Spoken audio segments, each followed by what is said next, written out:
It's a solemn occasion to take part in the Lord's table. ప్రభు యొక్క బల్లలో పాలు పొందటం అనేది ఎంతో గంభీరమైన సమయం. First time Paul is telling about the Lord's table is in 1 Corinthians chapter 10. మొదటి కొరింథీ 10వ అధ్యాయంలో మొట్టమొదటిసారిగా పౌలు ప్రభు యొక్క బల్ల గురించి చెప్తూ వచ్చాడు. 1 Corinthians chapter 10 and verse 16. మొదటి కొరింథీ 10వ అధ్యాయం 16వ వచనం.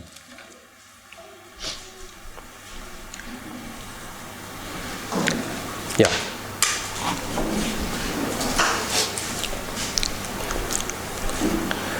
The cup of blessing for which we give thanks, is it not the communion of the blood of Christ? The bread which we break, is it not the communion of the body of Christ? మనము దీవించు ఆశీర్వచనపు పాత్రలోని త్రాగుట క్రీస్తు రక్తంలో పాలు పుచ్చుకొనుటే కదా, మనము విరుచు రొట్టె తినుట క్రీస్తు శరీరంలో పాలు పుచ్చుకొనుటే కదా. So communion means come for union. కాబట్టి ఇక్కడ కమ్యూనియన్ అంటే మనం ఐక్యపరచటానికి పిలువబడటం, రావటం. So if you don't have a desire and a heart to come to union, కాబట్టి మనం ఒకరితో ఒకరు ఐక్యపరచబడాలని రావాలని మనకు లేనట్లయితే then this is not for you. అంటే ఇది నీ కోసం కాదు. Or you can wait till you repent and come to this conviction. కాబట్టి ఈ ఒప్పుదల కలిగే వరకు కూడా నువ్వు వేచి ఉండొచ్చు. This come union with Christ body and Christ blood. క్రీస్తు శరీరంలో క్రీస్తు రక్తంలో మనం ఐక్యపరచబడటానికి రావటం. And that's a common thing for every one of us. మనందరిలో ఒకటే ఉంది. Christ has died for us, shed his blood for us. ప్రభువు మన కోసం మరణించారు, తన రక్తాన్ని కార్చారు, made us righteous, మనల్ని నీతిమంతులుగా తీర్చారు, and made us his children. తన పిల్లలుగా మనల్ని మార్చారు. So we all have something in common. కాబట్టి మనందరం కూడా దాన్ని కలిగి ఉన్నాం. So through Christ we are united. క్రీస్తు ద్వారా మనం ఒకరితో ఒకరు కలిసి ఉన్నాం. If you are weak in fellowship, నీ సహవాసంలో నువ్వు బలహీనంగా ఉంటే, if you are weak in this union, లేకపోతే ఈ ఐక్యపరచబడటంలో మీరు బలహీనులుగా ఉంటే, either you believe that Christ is not so powerful, అంటే క్రీస్తు ప్రభు అంతా బలవంతుడు కాదని నువ్వు అనుకోవచ్చు, or you don't want to commit yourself to this union. లేక ఈ ఐక్యపరచబడటంలో మీరు అప్పగించడానికి ఇష్టం లేకుండా ఉండొచ్చు. Definitely first is not true. Christ is all powerful. క్రీస్తు శక్తివంతుడు, మనందరికీ తెలుసు. He wants to unite us. మనందరినీ ఐక్యపరచాలని ఆయన కోరుకుంటున్నాడు. Yeah, when Jesus was going to heaven, యేసుక్రీస్తు ప్రభువు పరలోకమునకు వెళ్తున్నప్పుడు he said, I will send you the Holy Spirit, నేను పరిశుద్ధాత్మను పంపిస్తాను, and he will make you one. మిమ్మల్ని ఒక్కటిగా ఆయన చేస్తాడు. So the 120 people were gathered in unity.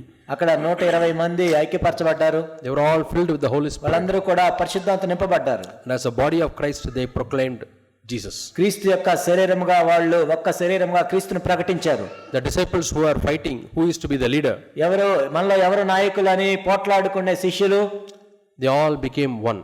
వాళ్ళందరూ కూడా ఐక్యపరచబడ్డారు. In Acts chapter 1 we read Acts chapter 2 1 and 2 we read all the 11 were there in the meeting. అపోస్తల కార్యములు మొదటి 2 అధ్యాయాల్లో మనం చూసినట్లయితే 11 మంది అపోస్తలులు కూడా ఒక చోట ఉన్నట్లుగా చూస్తాం. And they said, Peter, you go and preach, we will be praying for you. పేతురు, నువ్వు వెళ్ళి బోధించు, మేము ప్రార్థన చేస్తాం నీ కోసం.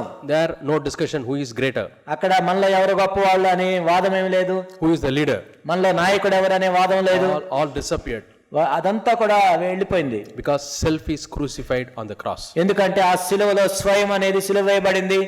Before the Holy Spirit came, పరిశుద్ధాత్ముడు రాక మునుపు their self was not crucified. వారి యొక్క స్వయం అనేది సిలువ వేయబడలేదు. They didn't have the power to crucify. ఎందుకంటే దాన్ని సిలువ వేసే శక్తి వాళ్ళకి లేదు. Yeah, the will was so strong. ఎందుకంటే వాళ్ళ చిత్తం ఎంతో బలంగా ఉంది. But after the anointing of the Holy Spirit, పరిశుద్ధాత్మ యొక్క అభిషేకం తర్వాత they had the power to crucify their self. వాళ్ళ స్వయాన్ని సిలువ వేసే శక్తి వారికి లభించింది. How do we know that they have crucified their self?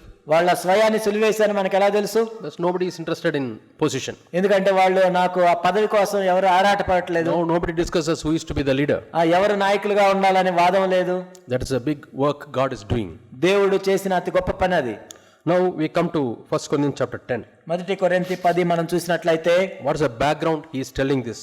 దాని వెనక ఏం జరిగిందంటే, In the 16th verse he tells about the blood of Christ and the body of Christ. 16వ వచనంలో మనం చూసినట్లయితే క్రీస్తు యొక్క రక్తము, క్రీస్తు యొక్క శరీరము. 17th verse, 17వ వచనంలో, for though we are many, మనందరము వేరువేరుగా ఉన్నప్పటికీ we are one bread, ఒక్క రొట్టె, one body.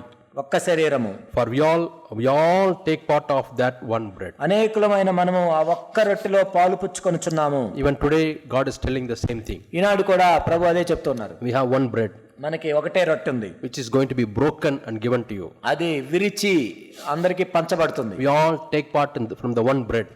ఆ ఒక్క రొట్టెలోది మనం పాలు పొందబోచున్నాం. That means we confess we all are one. అంటే మనందరం ఒకటే అని మనం ప్రచురం చేస్తున్నాం. Who can take part in this blood, in this Lord's table? ఈ ప్రభు యొక్క బల్లలో ఎవరు పాలు పొందొచ్చు? In the 10th chapter, when you start reading from the first verse, 10వ అధ్యాయం మొదటి వచనం మనం చూసినట్లయితే he reminds them how the people of Israel were delivered from Egypt and how they came out. ఇశ్రాయేలు వారు ఐగుప్తు నుండి విడిచిపెట్టబడి ఏ విధంగా ఇక్కడికి వచ్చారో చూస్తాం. So that is like salvation. అది రక్షణ పొందటం. They were all baptized in Moses. వాళ్ళందరూ కూడా మోషేను బట్టి బాప్టిజం పొందారు. Second verse. రెండో వచనం. Now we are baptized in the name of the Father, Son and Holy Spirit. మనం తండ్రి కుమార పరిశుద్ధాత్మ నామమును బట్టి బాప్టిజం పొందాం.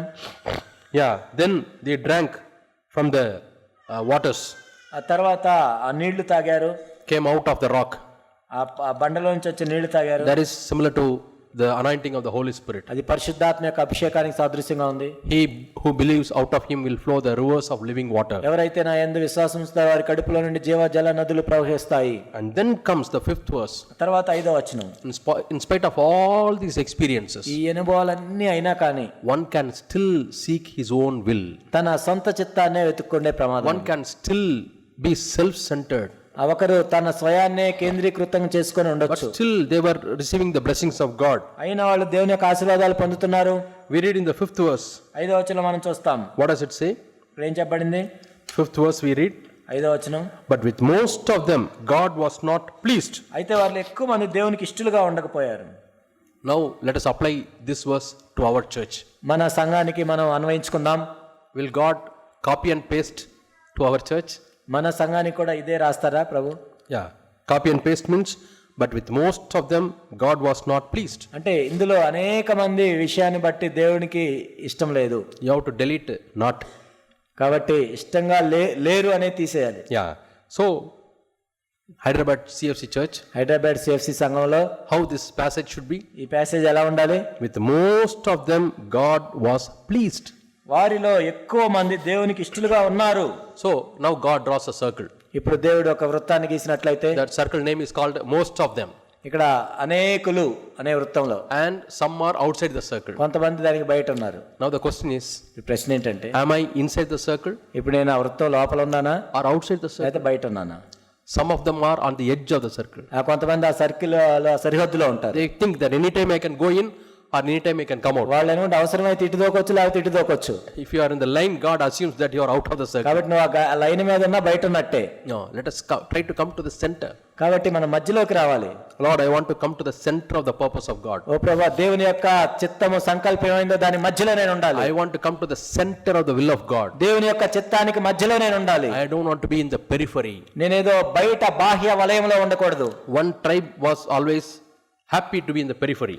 ఎప్పుడు కూడా ఒక గోత్రం వాళ్ళు ఏం చేస్తారంటే ఎప్పుడు ఆ బయట ఉండడానికి ఇష్టపడతారు. That is the Reuben's tribe. Reuben వాళ్ళు. Yeah, when all Israelites were going to Canaan, the central part, Israel అందరూ కనాన్ లోపలికి ప్రవేశిస్తుంటే they were asking Moses, మోషేని అడుగుతున్నారు, they were asking Joshua, యెహోషువని అడుగుతున్నారు, allow us to stay beside Jordan మేము యోర్దానికి యువతల వైపు ఉండడానికి అనుమతించండి. because we have green pastures for our sheep. ఎందుకంటే అక్కడ మా గొర్రెలకు కావాల్సిన మేత ఉంది.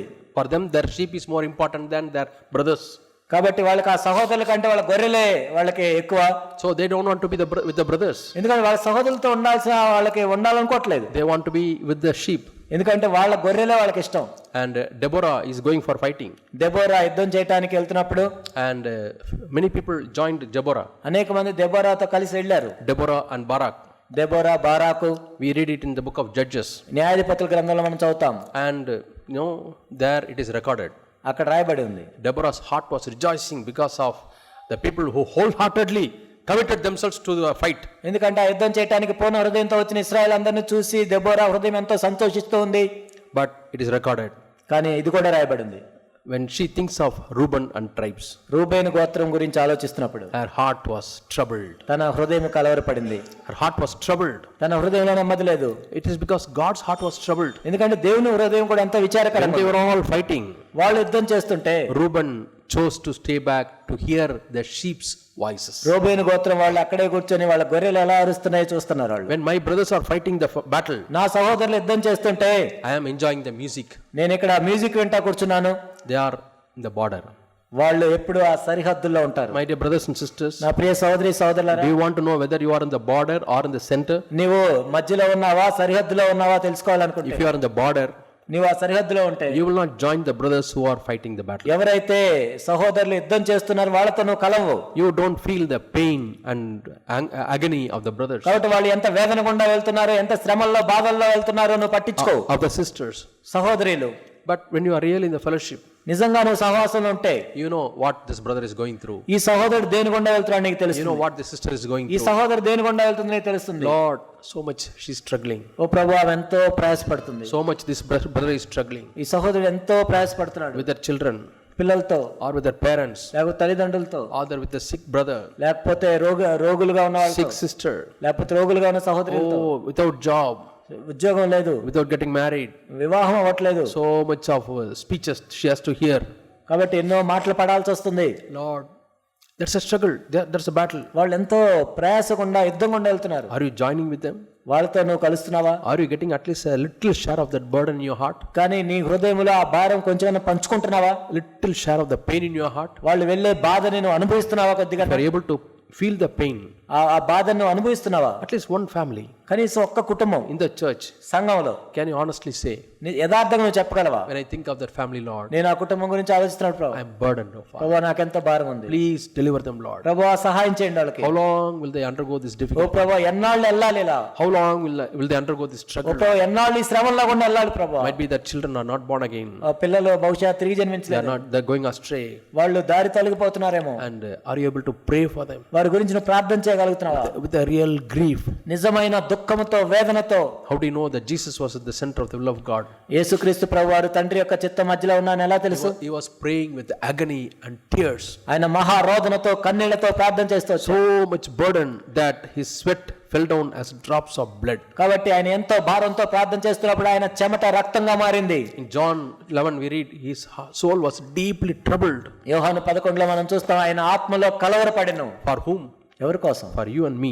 నీ కోసం, నా కోసం. When we want to follow Jesus, మనం కూడా ప్రభువుని వెంబడించాలనుకున్నప్పుడు are you feeling that pain? నిజంగా అటువంటి బాధను మనం Or అనిపిస్తాం. we have that burden? అటువంటి భారం మనకుందా? We have that sensitivity? నిజంగా అటువంటి సెన్సిటివిటీ మనకుందా? Deborah felt the pain. Deborah అనుభవించింది. Oh, so many people are along with me fighting for the battle, ఎంతో మంది నాతో కలిసి యుద్ధం చేస్తుంటే and she feels for Reuben and his tribe. రూబేని గోత్రముల గురించి ఆలోచిస్తున్నామా? Oh, they are so self-centered. అయ్యో, వాళ్ళు ఎంత స్వయం కేంద్రీకృతంగా ఉన్నారు. And Reuben's close friends were also joined with him. రూబేని యొక్క స్నేహితులు కూడా ఆయనతో కలిశారు. Dan and other tribe. దాను, మిగతా వాళ్ళందరూ They were all happy in the beach, వాళ్ళందరూ బీచ్ లో వెళ్ళి ఉన్నారు. while their own brothers were struggling. సొంత సహోదరులు అక్కడ ప్రయాసపడుతుంటే Are we giving some hand? ఎవరికైనా మనం చేయిని అందిస్తున్నామా? Brother, I am with you. సహోదరుడా, నీతో నేనున్నాను. Sister, I am with you. సహోదరి, నీతో నేనున్నాను. I am praying for you. నీ గురించి ప్రార్థన చేస్తున్నాను. I am able to feel the burden you are going కాబట్టి through. నువ్వు వెళ్ళే ఎటువంటి భారం గుండా వెళ్తున్నావు నేను I am అనుభవిస్తున్నాను. able to feel the struggle you are going through. ఎటువంటి నువ్వు ప్రయాస గుండా వెళ్తున్నావో నాకు అర్థమవుతుంది. Yeah. So here we find that for many people, God was not pleased ఇక్కడ చూసినట్లయితే ఎక్కువ మందిని బట్టి, అనేక మందిని బట్టి ఆయన సంతోషంగా లేడు. because they are outside this circle. ఎందుకంటే ఆ వృత్తానికి వెలుపల ఉన్నారు వాళ్ళు. So, is God pleased with most of us? కాబట్టి దేవుడు మనలో అనేక మందిని బట్టి సంతోషంగా ఉన్నాడా? And what about those who are left outside the circle? ఎవరైతే వెలుపల ఉన్నారో వాళ్ళ సంగతి ఏంటి? It all depends upon your commitment. ఇదంతా కూడా నువ్వు అర్పించుకున్నావా లేదా? Is your commitment very shallow or deeper? నీ సమర్పణ అనేది లోతుగా ఉందా, పైపైన ఉందా? Yeah, Lord, I want to be a disciple. ఓ ప్రభువా, నేను శిష్యుడిగా I ఉండాలనుకుంటున్నాను. want to be a wholehearted oh disciple. ప్రభువా, నేను పూర్ణ హృదయంతో వెంబడించే శిష్యుడిగా I want to follow you, Lord. ఓ ప్రభువా, నేను వెంబడించదలుచుకున్నాను. Now, what are the things that prevented these people from being approved by God? కాబట్టి దేవుని చేత ఆమోదం పొందకుండా వీళ్ళని ఆపిన విషయాలు ఏంటి? They were blessed by God. దేవుని చేత ఆశ్రయించబడిన వాళ్ళు But వీళ్ళు. God did not approve them. కానీ దేవుడు వారిని బట్టి సంతోషంగా లేడు. They all died in the desert. వాళ్ళందరూ కూడా ఆ అరణ్యంలో నశించిపోయారు. Yeah, their bodies were scattered in the desert. కాబట్టి వాళ్ళ శవాలు రాలిపోయాయి. What were the sins? ఏంటి వాళ్ళు చేసిన పాపాలు? 7th verse. 7వ వచనం. Many of them became idol worshippers. కాబట్టి విగ్రహారాధకులుగా ఉన్నారు వాళ్ళు. And Paul is telling the Corinthians, పౌలు కొరింథీయులతో చెప్తున్నాడు, you don't become the idol worshippers. మీరు విగ్రహారాధకులుగా ఉండొద్దు. Yeah, in 1 John also we read John is giving this instruction. మొదటి యోహాను కూడా చెప్తున్నాడు దీని గురించి, The warning, హెచ్చరిక చేస్తున్నాడు. don't become idolaters. కాబట్టి విగ్రహములకు దూరంగా పారిపోవుడి. Can believers become idolaters? విశ్వాసులు కూడా విగ్రహారాధన చేస్తారా? Is it possible? సాధ్యమా? Yeah. సాధ్యమే. Morning we saw Isaac was an idol for Abraham. ఉదయకాలం మనం చూసాం అబ్రహాంకి ఇస్సాకే విగ్రహంగా మారాడు. Is there anything God is pointing out in your life? నీ జీవితంలో దేవుడు ఏదైనా చూపిస్తున్నాడా? You are not able to leave it. దాన్ని విడిచిపెట్టలేకపోతున్నావు నువ్వు. Many times God is speaking to you, అనేక సార్లు దేవుడు మాట్లాడుతున్నాడా? but you have that in your secret life. కానీ నీ రహస్య జీవితంలో ఉంది అది. Yeah, nobody knows about it. ఎవరికి తెలియదు. Might be a wrong relationship, బహుశా ఒక తప్పుడు సంబంధం అయి ఉండొచ్చు, or a wrong practice, లేకపోతే ఒక తప్పుడు a అలవాటు, wrong sinful habit, పాపంతో కూడిన అలవాటు, a wrong friendship. తప్పుడు స్నేహం అయి ఉండొచ్చు. God keeps on pointing out. దేవుడు చూపిస్తూ ఉన్నాడు. In Genesis we read, God's spirit will not strive with man forever. ఆది కాండంలో మనం చూస్తాము, దేవుని యొక్క ఆత్మ నరుల ఆత్మతో ఎల్లప్పుడూ వాదించదు. There's a limit, దానికి ఒక పరిమితి ఉంటుంది. and beyond that we will go astray. ఆ తర్వాత మనం నశించిపోతాం. Yeshua was like that. ఏశావు అలా ఉన్నాడు. With tears he was searching, but he could not find ఆయన salvation. కన్నీళ్లతో మారు మనసు పొంద కోరిన ఎడల అవకాశం దొరకలేదు. He could not find the change of heart, తన హృదయాన్ని మార్చుకోలేకపోయాడు. because he could not feel the pain of his own brother Jacob. ఎందుకంటే తన సొంత సహోదరుడు యాకోబు యొక్క బాధను ఆయన అనుభవించలేదు. Yeah, he kept himself aloof from his brother. తన సహోదరుడికి దూరంగా వెళ్ళిపోయాడు. Cain, am I my brother's keeper? కయీను కూడా నా సహోదరునికి నేను కాపలా. He could not feel the pain even after killing his own brother. తన సొంత సహోదరుని చంపేసి కూడా ఆ నొప్పిని ఆయన భరించలేకపోయాడు. What a heart it is. ఎటువంటి హృదయం అది. So my dear brothers, let us ask God, Lord, give me a heart of flesh. నా ప్రియ సహోదరులారా, మనం అడుగుదాం, మాంసపు గుండెని దేవుని A ఇవ్వమని. heart of flesh will feel the pain of ఆ others, మాంసపు గుండె ఇతరుల యొక్క బాధను అనుభవిస్తుంది. especially with those who are in this fellowship. ముఖ్యంగా ఎవరైతే ఈ స్థానిక సంఘంలో ఉన్నారో వాళ్ళు. So the first sin is something becoming an idol. కాబట్టి మొదటి పాపం ఏంటంటే ఏదో ఒక విగ్రహంగా మారింది నీకు. Money can become an idol. డబ్బు కూడా విగ్రహంగా ఉండొచ్చు. Always running after money. ఎప్పుడు ఇంకా డబ్బు సంపాదిద్దాం And prevents you from growing in the Lord. దేవునిలో ఎదగకుండా చేస్తుంది నిన్ను అది. Prevents you from attending the church. సంఘానికి రాకుండా చేస్తుంది నిన్ను. Prevents you from loving the Lord.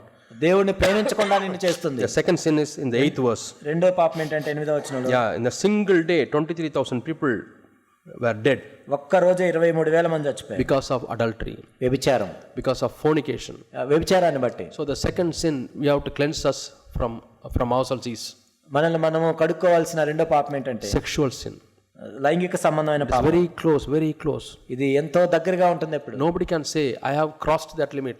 నేను ఇంక దాన్ని జయించానని ఎవరు చెప్పలేరు. We have to be careful till we die. కాబట్టి మనం చనిపోయే వరకు ఎంతో జాగ్రత్తగా ఉండాలి. We have to be very careful of the situations which will draw us towards this sexual sin. ఆ లైంగిక సంబంధమైన పాపాలకు ప్రేరేపించే అవకాశాలు ఎక్కడెక్కడ ఉంటాయో మనం కనిపెట్టాలి. Yeah, the reasonable worship. Morning we were talking about the altar.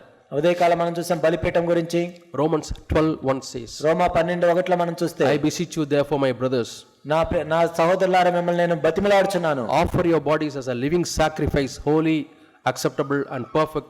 మీ దేహములను పవిత్రములుగా దేవునికి ఆమోదకరంగా మీరు అర్పించండి. For this is the reasonable service. ఎందుకంటే అదే దేవుణ్ణి సేవించటం. This is the reasonable worship. ఇదే దేవుణ్ణి ఆరాధించటం. This God is pleased. కాబట్టి దేవునికి అనుకూలమైంది, దేవుడు సంతోషించేది. I commit my eyes, O Father, ఓ ప్రభువా, నా తండ్రి, నా కళ్ళు నేను మీకు అప్పగిస్తున్నాను. on the altar, Lord. ఆ బలిపీఠం మీద పెడుతున్నాను. Eyes want to see so many things, Lord, నా కళ్ళు చాలా చూడాలనుకుంటాయి, but I want to commit it in the altar. కానీ నేను ఆ బలిపీఠం మీద పెడుతున్నాను. Purify it, Lord. పవిత్రపరచండి ప్రభువా. Purify my mouth, Lord. నా నోటిని పవిత్రపరచండి. So especially we have to be very careful about the sexual sin. ముఖ్యంగా లైంగిక సంబంధమైన పాపముల విషయంలో చాలా జాగ్రత్తగా ఉండాలి. In this modern time where you are working in the IT field, మనకి ఈ ఆధునిక యుగంలో అంతా ఐటీలో పనిచేస్తున్నారు. you are working closely with the opposite sex. Opposite sex వాళ్ళకి సంబంధించి దగ్గరగా పనిచేస్తున్నారు. Many people may allure you or attract you. కాబట్టి అనేక మంది ఆకర్షించవచ్చు. And are you telling them that I am a believer, I am a follower of Christ? నేను విశ్వాసం, నేను ప్రభువుని వెంబడిస్తున్నానని చెప్పగలుగుతున్నాను. Then many will keep away. అప్పుడు చాలా మంది దూరంగా వెళ్ళిపోతారు వాళ్ళు. But if you are very decent, very carefully manipulating yourself, కాబట్టి మనం ఏమీ చెప్పకుండా తెలియకుండా ఎవరిని మనం అలా ఏదో మేనేజ్ చేస్తుంటే, hiding that you are a follower of Christ, నువ్వు క్రీస్తుని వెంబడిస్తున్నాను ఎవరికి చెప్పకుండా, allowing people come very near. వేరే వాళ్ళ దగ్గరికి వచ్చినట్టు నువ్వే అనుమతించి, Yeah, we will be tempted. అప్పుడు శోధించబడతావు. So we have to cleanse ourselves from the sexual sin. కాబట్టి లైంగిక సంబంధమైన పాపం విషయంలో మనల్ని మనం పవిత్రపరచుకోవాలి. Third sin, మూడోది, it is for the people who think that they have grown spiritually. ఆత్మ సంబంధంగా ఎదిగాము అనుకున్న వాళ్ళకి ఇది, Don't test God. దేవుణ్ణి శోధించొద్దు. Yeah, don't test God. దేవుణ్ణి శోధించొద్దు. Bible says this, బైబిల్ చెప్తుంది, submit to the elders, ఆ సంఘ పెద్దలకు లోబడండి, submit to your husbands. మీ భర్తకు లోబడండి. I will not submit and see what happens. చూద్దాం, ఒకళ్ళు సబ్మిట్ చేయకపోతే ఏమవుతుందో చూద్దాం. My life is blessed. నేనైనా ఆశ్రదించబడ్డాను కదా, Family is blessed. నా కుటుంబం ఆశ్రదించబడింది కదా. That is testing God. అది దేవుణ్ణి శోధించడం. How are we taking the commandments of God? దేవుని యొక్క ఆజ్ఞలను మనం ఎలా తీసుకుంటాం? Is there a fear, Lord, I want to obey your word? ఓ ప్రభువా, మీ వాక్యాన్ని విధేయ చూపించాలి అనే దేవుని భయం ఉందా మనకి? Yeah, there's a verse in Isaiah. యెషయా గ్రంథంలో మనం చూస్తాం, Isaiah chapter 66 యెషయా 66 and verse 2. రెండో వచనం. Yeah.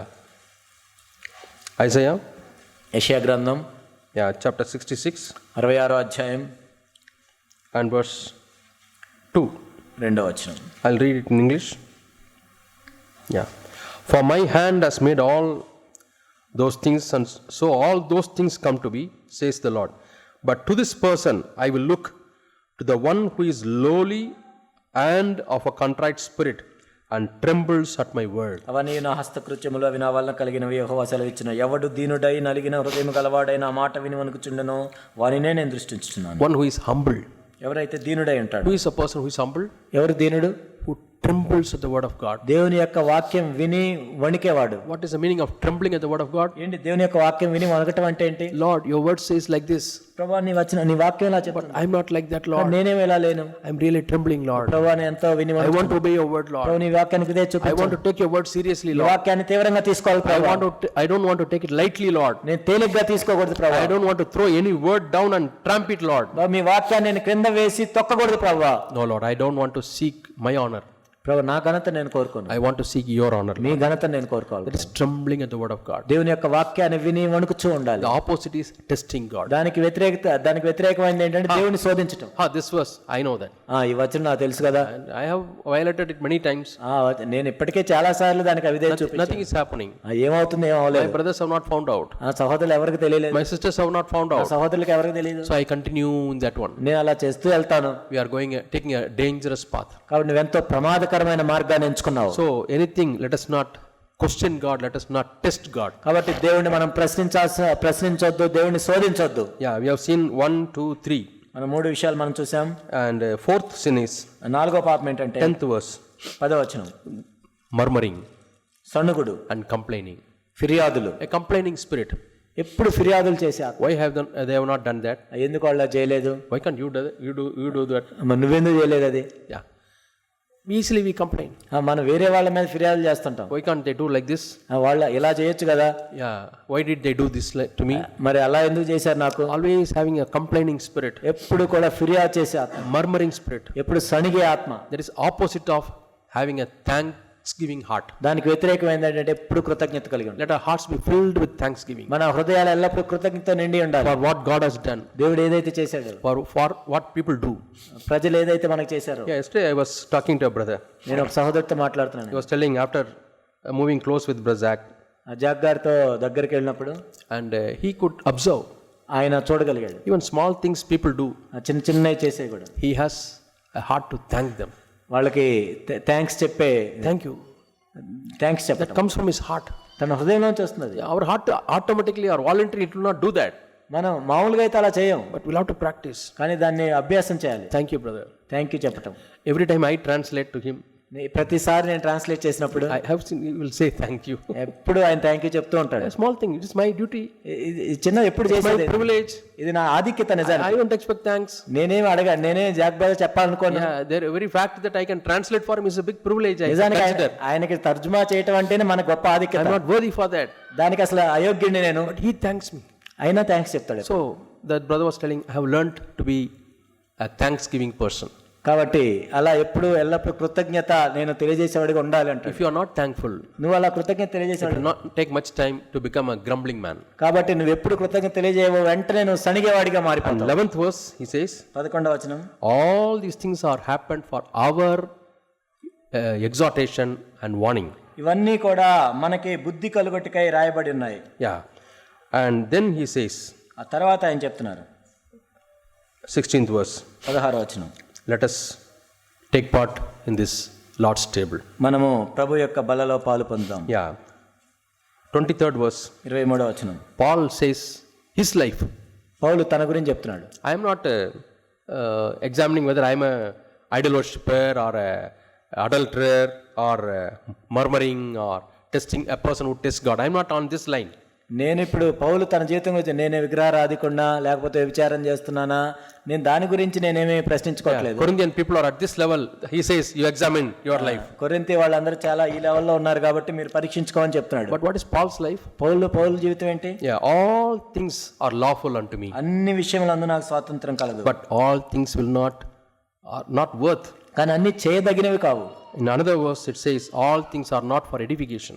ఇంకొక వచనం, అన్ని క్షేమాభివృద్ధి కలుగజేయవు. The same verse it is read. It's all will not cause edification. కాబట్టి అన్ని క్షేమాభివృద్ధి కలుగజేయవు. Therefore, కాబట్టి let him not seek his own. కాబట్టి ఎవడు తన కొరకే కాదు, Let him seek the benefit of others. ఎదుటి వాని కొరకు మేలు చూచుకునే వాళ్ళు. That's a sum and substance of Lord's table. కాబట్టి ప్రభు యొక్క బల్లలో మనం పాలు పొందటానికి Lord, ఇదే కారణం. I am one with all the brothers. ప్రభు నేను అందరితో నేను కలిసిపోతున్నాను. Lord, I am one with all the sisters. సహోదరులందరితో నేను కలిసి ఉన్నాను. I don't want to keep on searching for myself, ఎల్లప్పుడూ నాకు ఏం మేలు కలుగుతుందని కాదు, my good. నా కోసమే కాదు. Yeah. Brother, I don't have this. సహోదరు నాకు ఇది లేదు, Brother, I don't have that. నాకు అది లేదు, Please pray for me. ప్రార్థన చేయండి. Okay, it's good to start with that level. అది మంచిదే, అలా ప్రార్థన చేయమని అడగ. Now you have to be concerned with others. ఇప్పుడు మనం వేరే వాళ్ళ గురించి ఆలోచిస్తాం. Know how you should do? ఇప్పుడు ఏం చేయాలి? Brother, సహోదరుడా, please pray for that brother. ఆ సహోదరుడి గురించి ప్రార్థన He చేయి, is having that difficulty. తనకి ఈ సమస్య ఉంది. Please pray for that sister. ఆ సహోదరి గురించి ప్రార్థన చేయి. I am praying. నేను ప్రార్థన You చేస్తాను, also pray. నువ్వు కూడా ప్రార్థన చేయి. What is that?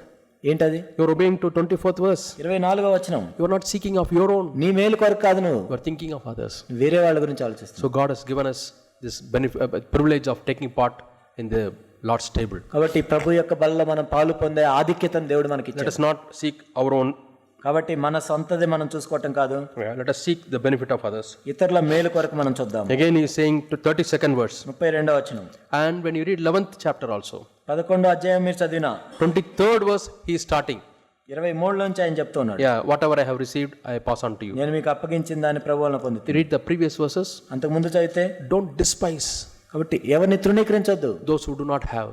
ఎవరికైతే లేదో. Yeah, others may not have the Bible knowledge as you are having. నీకున్నంత బైబిల్ నాలెడ్జ్ వాళ్ళకి లేకపోవచ్చు, Others may not have the experience like you are having. నీకున్నంత అనుభవాలు వాళ్ళకి ఉండకపోవచ్చు. But don't despise. అలా నువ్వేం తృణీకరించొద్దు, Respect them. వాళ్ళు గౌరవించాలి, Think of them highly. వారి గురించి మనం యోగ్యమైన రీతిలో ఆలోచించాలి, Honor them, వాళ్ళని ఘనపరచాలి, because that is your body. ఎందుకంటే నీ శరీరం అది కూడా. This left hand honors right hand. కాబట్టి ఎడమ చేయి కుడి చేయిని కనపరుస్తుంది, Right hand does not despise left hand. కుడి చేయి ఎడమ చేయిని తృణీకరించదు. Yeah. In every part of the body, శరీరంలో ప్రతి అవయవం it honors other parts. వేరే అవయవాలను ఘనపరుస్తుంది. That's how your body is okay for you. అందుకే నీ శరీరం పనిచేస్తుంది. Yeah. If your body starts fighting, నీ శరీరమే పోట్లాడుకుంటే that is autoimmune disease. అది auto immune disease, Your body will die. Body చచ్చిపోతుంది. 6 years, 5 years, people die because of autoimmune disease. Auto immune disease వల్ల 5-6 సంవత్సరాలు చచ్చిపోతారు. Your own antibodies fight against your organs. కాబట్టి నీ యాంటీబాడీసే నీ అవయవాల మీద వ్యతిరేకంగా పనిచేస్తాయి. The same thing the body of Christ. క్రీస్తు శరీరం కూడా అంతే. When you fight against others, వేరే వాళ్ళకి వ్యతిరేకంగా పోరాటం, when you rebel against others, నువ్వు తిరుగుబాటు చేస్తున్నప్పుడు something is wrong in the body. కాబట్టి ఆ శరీరంలో బలహీనత వస్తుంది. That body will become weak. ఆ శరీరం అనేది That బలహీనపరచబడుతుంది. body always needs steroids. అప్పుడు ఎప్పుడు steroids ఎక్కించాలి. Let not our church go like that. కాబట్టి మన సంఘం అలా ఉండకూడదు. So may God help us to examine ourselves మళ్ళీ మనం పరీక్షించుకోవడానికి దేవుడు సాయం చేయను. from all these sins. ఈ పాపములన్నిటి విషయంలో Idol worship, విగ్రహారాధన, idolatry, there is idolatry, వ్యభిచారం, fornication, వ్యభిచారం, and then testing God. దేవుణ్ణి శోధించటం, We have to and grumbling. సణుగులు, ఫిర్యాదులు. So let us ask God, Lord, give me a thankful heart. దేవుడిని అడుగుదాం, ప్రభా కృతజ్ఞత కలిగిన హృదయం దయచేయండి. Lord, you died for me. ప్రభా నా గురించి You మరణించారు. died for others, Lord. ప్రభా ఇతరుల గురించి I మరణించారు. remember your death, Lord. ప్రభా మీ మరణాన్ని జ్ఞాపకం I చేస్తారు. remember your blood, Lord, ప్రభా మీ రక్తాన్ని జ్ఞాపకం which is చేసుకుంటారు. shed for me, Father. నా కొరకు చిందించారు ప్రభా. When they come to the temple of God, దేవుని యొక్క మందిరంలో the Old Testament, పాత నిబంధనలు everywhere blood is sprinkled ప్రతి చోట రక్తం ప్రోక్షించబడుతుంది. so that nobody should miss the blood of the animals. కాబట్టి ఎవరు కూడా ఆ జంతువుల యొక్క రక్తాన్ని మిస్ అవ్వకూడదు. When they see the blood, ఇక్కడ రక్తం చూసినప్పుడు oh, this is the blood of one animal which died for my sin. నా పాపం గురించి ఒక జంతువు చనిపోయింది. The same way, when the wine comes to you, అదే విధంగా పాత్రలోనిది వచ్చినప్పుడు you remember Jesus, యేసు ప్రభువుని జ్ఞాపకం చేసుకుంటాం. who died for you, మన గురించి మరణించారు, who shed this blood for you. ఈ రక్తాన్ని చిందించారు. Through his blood we are made righteous. ఆయన రక్తం ద్వారా మనం నీతిమంతులుగా తీర్చబడ్డాం. Yeah, shall we commit ourselves to God? మనం ప్రభువుకు అప్పగించుకుందాం. Let us take a minute to examine our lives. ఒక నిమిషము మనం తీసుకొని మనల్ని మనం పరీక్షించుకుందాం. Will God say, I am pleased with you? మిమ్మల్ని బట్టి నేను సంతోషపడుతున్నానని ప్రభు చెప్పగలడా?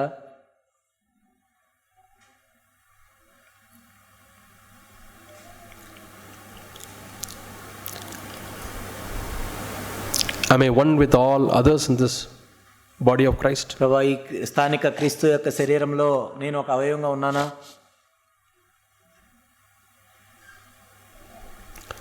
Heavenly Father, we thank you and praise you, Lord. పరలోకపు తండ్రి, మీకు వందనాలు తెలియజేస్తూ ఉన్నాం. We have come to the Lord's table. మేము ప్రభు యొక్క బల్ల యొద్దకు వచ్చాం. We remember your death, Lord.